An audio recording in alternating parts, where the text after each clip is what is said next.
Ladies and gentlemen, we are back. Malo on football, man. It's been just a long time since I've made content, made videos on Malo's football, which is just a platform and a channel where I talk about, football, my thoughts on what's happening internationally, locally, and yeah, man. Where do we start? Obviously, with transfers. As we know, we are in the transfer season, so having to look at obviously my club, Arsenal Football Club, and everything that's happening there with the imminent sale now of Declan Rice. As we know, he's coming into the football club. I mean, everyone's talking about the price tag, £105 million.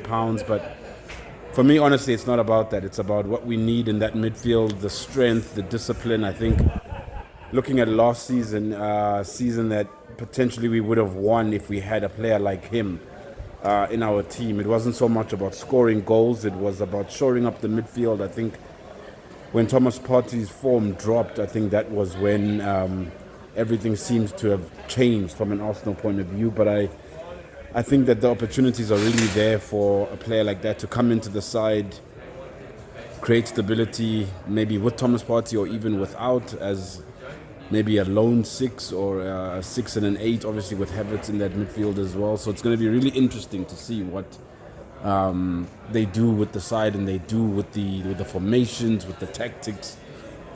And yeah, man, really exciting to have him come into the team. He obviously has just won a tournament last season with West Ham, so it's going to be really interesting to see what develops from this particular signing.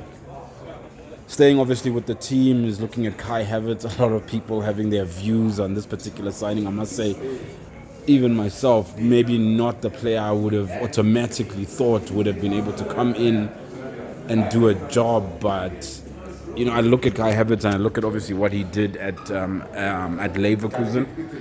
Everyone talks about, but look what he was not able to do at Chelsea. But this is where the brilliance of a manager and maybe someone like Arteta can work with the player and get him to perform at the level that Arteta expects. With the left-sided midfielder in Xhaka potentially leaving, going the other way potentially to Leverkusen, this now creates that gap in the number 8, maybe even the number 10 role for Havertz to play alongside Rice and Partey or whoever will be in that midfield, create assists and get goals from a midfield perspective. Listening to Arteta, he did say he wants to play him in a midfield role, not in a number 9 or not out wide. So it's going to be really interesting season ahead. Other players going out. I mean, we were speaking actually with someone about Nicolas Pepe to see, is Pepe in Arteta's plans? For me, nah, I don't see this one. I don't see Pepe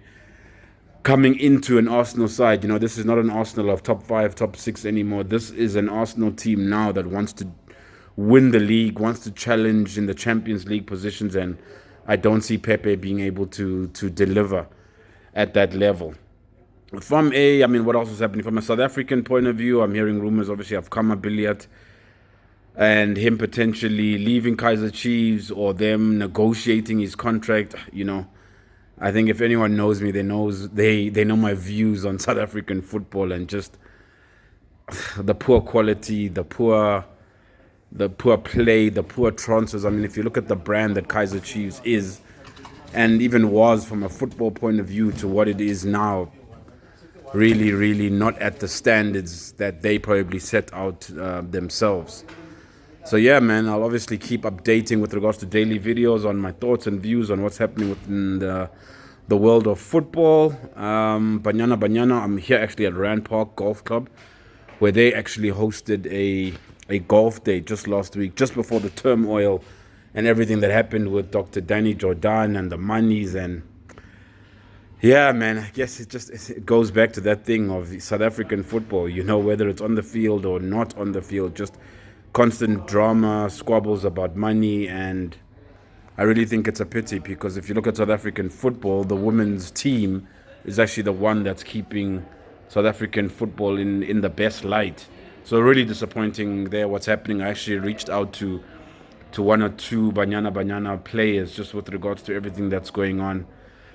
Not really views I'd want to echo and mention in terms of what was said, but really disappointing. I really hope that they get what is due to them and they can just look forward to World Cups and just doing the best for South Africa. But yeah, man, Malo on football, we are back.